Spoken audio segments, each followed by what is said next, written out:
on this topic, mind-infected productivity. And as you can see now, we are still in the new norm, during COVID and post-COVID. Well, we are pretty much in the post-COVID now, right? Okay, but we're still to use to the new norm already. So we are going towards online, maybe hybrid, then some physical meets up and so on. So somehow there are some parts of our life we need to do some adjustment. Yeah, we need to do some adjustment. There are lots of things happen throughout this lately these 3 years since COVID kicks in March of 2020 in Malaysia. So since then, everything is not the same anymore. Yeah, almost everything at least. Yeah, and then especially students, even lecturers like me and Dr. Ikwan and now my colleagues all. So we have to pretty much do a lot of adjustment in many aspects of our life, including our career, and in a way that some of the things that may be infected. So in this context, referring to you all, most probably is related to your research, yeah, to your research, to your studies. And when that is affected or infected, then other things may be infected as well, because virus will infect many things, right? Yeah. So this is what we're going to discuss today on some of the let's identify what is the problem, and then we will see some of the possible solution and how to address the situation, and hopefully it can benefit you. But I would like to also disclaimer that I am not a counselor by profession.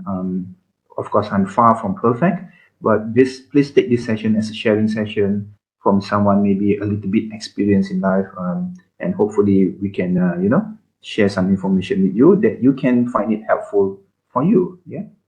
Now, stop aiming for perfection. Stop aiming for perfection. I'm in my first semester. My aim for this semester is to produce 10 Q1 paper. Okay. It will start to feel stressed really when you talk about Q1 paper, right? Okay. So stop aiming for perfection. I want to have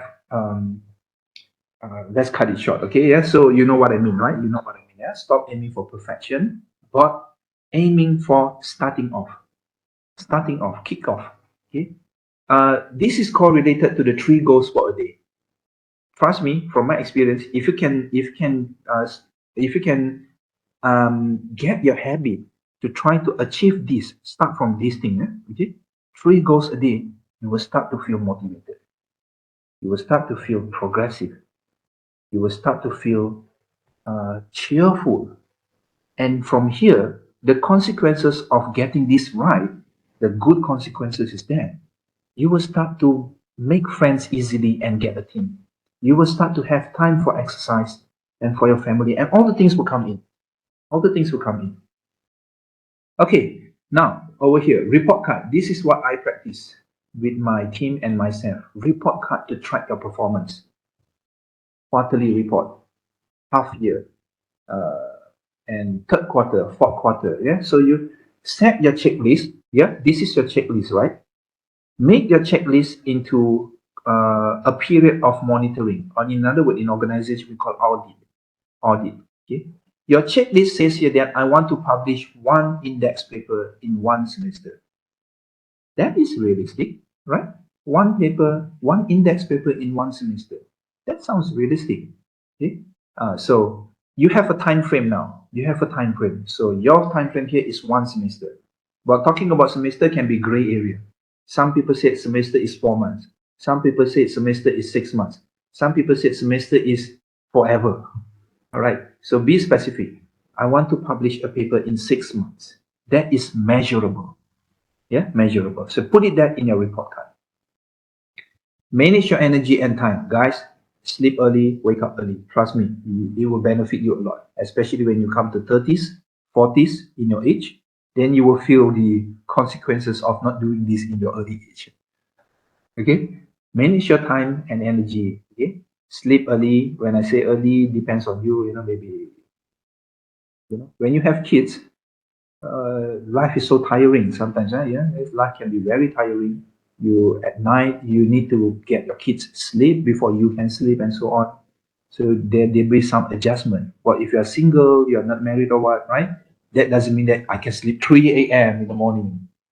Yeah, you will feel that impact later on to your health when you come in the age of 40 or maybe 50 and so on. Yeah, so try to make a good habit, sleep early, wake up early in the day. Then you will feel like you have a lot of time and a lot of space to achieve your three goals for the day. If you have three goals, but you wake up in the 12 o'clock in the afternoon, for example, if you wake up very late in the day, but you have three goals, that sounds like a little bit, messy, can be messy. For example, if you have class at 8 a.m., you don't want to wake up at 11 a.m., right? Yeah. So most of like I said just now, the world is productive and busy in the daylight. So live at this time, work at this time, and do other things about yourself, what you want to do, maybe your hobby you want to hang around or what, at the other time. Okay, last but not least over here, please always reflect on mistakes and grow. Move on. Just move on. We will do a lot of mistakes. We will do a lot of things that we can't achieve, right? And external factors and so on. Move on is the word. Just move on. Yeah. Ignore they call it constructive and destructive comments and also practice and so on, right? Just move on and leave aside difficult people. You know what I mean, right? Okay, difficulties. Things are that not going to bring benefit to you. Okay. All right. I have to finish this session before 7 p.m. Right? So we have many more hours, but maybe this will be my last slide. I would like to share with you. This is the 7 habits of productive scientists taken from ACS Axial. Okay. So now, coming back to this context, the earlier slide, this is about habits, your life, your personal habit. Okay? Practice this, make it as a habit. When we talk about habit, it comes with consistency. Now, habit is not easy to change. It's not easy to maintain as well. Yeah, but once you have the momentum, it will stick. For example, how should I put it this way? If you are working, you need to punch in at 8 a.m., for example. Like it or not, you will adjust your time to wake up early to make sure you arrive at your office at 8 a.m. or earlier. All right.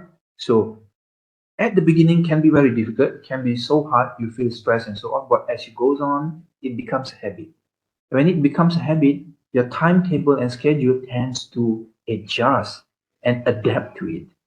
Then you will not feel burden on that particular habit anymore. So the same thing goes to you, okay? Although maybe students, most of the students, I think, there's no punch card and so on, right? You are very flexible, right? But please set some discipline timing and schedule for your daily work. So break the projects into manageable tasks. You have a lot of things to do, daily list, right? Okay. Yeah, you have your checklist and you have your 3 goals a day, right? Okay. So this is where you break down your project. Your PhD is one project, yes, but that will take at least 3 years or along the way, right? So break it down. That is why your supervisor, he or she have experience in this. When they give you opinion, when they give you guidelines or guidance, right? That is most probably based on their good experience, right? Which we may not experience it yet. And that's why we will feel like, it seems like my supervisor is not giving me good advice. Come on, man, he's asking me to come to office at 8:30 a.m. in the morning. But he has some experience and some results over there, yeah, from those things. So sometimes we can't see things beyond what we do not experience before. Yeah. And in that case, that's where our supervisor comes in to play his role or her role. So the project, your PhD project, that's why your supervisor will say, okay, prepare your proposal. In your proposal, you must have this introduction, problem statement, what are the objectives, literature review can be a very lengthy chapter, all right? So you break it down. Now you see more clearly where to begin, where to start, okay? And then from your methodology, you have maybe hardware, you have maybe the software part, you have maybe the fundamental part, right? So when you break down all these things, now then you can do your checklist. Then you can do your 3 goals per day. Yeah? Set priorities and avoid distraction. Distraction, which can lead to destruction. Yeah? So my discipline, personally, I would like to share to you. All right. I hardly reply WhatsApp. I don't know if any one of you used to contact me. Yeah, I hardly reply WhatsApp. When I'm on my work, when I'm on my 3 goals per day, when I start, let's say I want to finish my abstract by 1 hour. That 1 hour I will not open my WhatsApp. Yeah. So my WhatsApp has no notification, nothing at all. Yeah. Yeah. So after 1 hour, finish or do not finish my abstract, then I spend time to do other things. So you set a time frame to complete your task, yeah, and avoid a distraction. Uh, I know at some point can be very challenging, all right? Some things are some external factors that is special case. Be realistic about your commitment. Okay? Be realistic. I want to publish 20 Q1 paper in 1 week. Please be realistic, okay? Please be realistic. Own your work. Don't let your work own you. Yeah, all right? Yeah. I have to be a little bit fast on this so we can have more time on Q&A a little bit. Expect the unexpected. Wow. Every day go to lab, boom, COVID comes in. Oh, this is beyond expectation. All right. So what is your backup? So when you have this, the 5th point, you will always have backup plan. What if this sensor do not arrive in 3 months? Am I not going to do my experiment? Am I just going to waste my 3 months doing nothing just to wait for that sensor to come all the way from German, for example? Yeah. So within that 3 months, you need to do something else. Yeah. And in case if this sensor doesn't come, can I have other alternative? So PhD is always like that. Accept the setbacks graciously. Okay. So be ready to approach failure. Like just now, the sensor doesn't arrive in 3 months. But since you really expected the unexpected, you have your backup plan. But if not, then we'll feel it a little bit stressful to accept that fact. Yeah. Published paper, submit, rejected. Oh, sounds familiar. Okay. Published paper, got rejected. I feel like this is the end of the world. No, relax. Accept the setbacks. Got rejected is just another step for you to be accepted somewhere else or in a better, outcome. Because when your paper got rejected, it comes with what do you call this? It comes with professional comments on your article, and you are getting that for free, guys. When your paper got rejected in Q1 or Q2 paper, Q1, Q2 paper reviewers are someone that really expert in that field, or at least they know around that field, right? So when they give comment and they reject your paper, that is actually a shortcut for you to be more achieve or productive to achieve something better, if you know what I mean. And you got that consultation for free, looking it positively. But don't always do that and get rejected, right? If you always get rejected, the first time you get rejected, the second time, the same thing you get rejected, the third time, the fourth time, then most probably you are not learning from your mistakes. You are not taking those reviewers' comments seriously. Or are we too arrogant to accept people's critique and comments? So, muhasabah diri, we reflect ourselves. Then finally, move on. Got rejected? All right. The first time, yes, I know. First time is always the difficult one. Got rejected. I feel like I want to quit my PhD. Got rejected. Everything and so on. Relax. As you got keep on rejected, okay, for good reasons, okay, for good reasons, you will feel like okay, rejected is a part of the success. Okay, guys, when I was in my first semester in my PhD, a little bit sharing, okay. I think this will be my last one. Okay, know when to move on. Any more other slides? Okay. When I was in my first semester of my PhD, my supervisor, you know what he did? Okay? Until today, I have very high respect of him, my supervisor. My first semester of my PhD, when I entered his office, he said, Jay, meet me 8 a.m. in my office. Okay, yes, boss. I go to his office. So we were thinking about what am I supposed to do? So I was just like any one of you. So first semester, first meeting with my supervisor, I have no clue at all what should I do for my PhD. Yeah. So what happened is that my supervisor said, okay, simple. It's just a 5 minutes meetup only. He's a very busy person. I mean, Jay, sit down, sit down. Okay, this is what I want you to do. Go to library, okay, find 1,000 reference paper related to tomography. Tomography is my field. 1,000 papers. Oh, wow. 1,000 paper. All right. So what I did, yes, boss. Yeah, yes, boss. Remember to always respect your supervisor. Yeah, respect your supervisor. Never be harsh on him or her. Okay, and try to be fair. So what I did is, okay, I go to the library in UTM. I took my laptop. I sit over there and I try to find as many reference paper as I can. Yeah, related to my field. But I didn't achieve 1,000 people in 1 week. I didn't achieve that. I only managed to download around 100. So the next week, my supervisor said, come and meet me 8 o'clock. Okay, 8 o'clock.